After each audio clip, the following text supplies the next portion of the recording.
Maktabda ta'lim sifati buzilib ketgan. Maktabga ta'lim sifati buzilmasligi uchun bering bolangizni go'shini o'qituvchiga.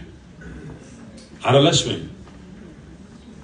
Shunda o'tirganlar maktabda ma'lum ursa, quloqdan burasa kelib birontamiz aytganmizmi? Aytsak ham to'g'ri qilgan, o'qimagansan dedi.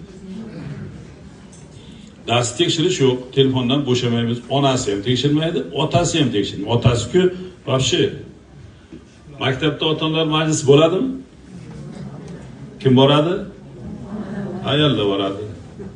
Erkaklarchi? Erkaklarga o'gaymi? Otalar majlisi qilinglar. Sagina otalarning o'rnini ham joyiga, status joyiga qo'yib qo'yish kerak. Bola otang kelar ekan desa, ilgari ko'chani supur, hozir otang keladi. Ko'chaga yo'lga suv sepib otang keladi. Choy qo'yib qo'y, hozir otang keladi. Mana bu kiyim-kiyimlarni yig'ishtirib qo'y, otang keladi. Cho'zilib yotib olmaman nega otang keladi. Bu shunaqa edi-ku.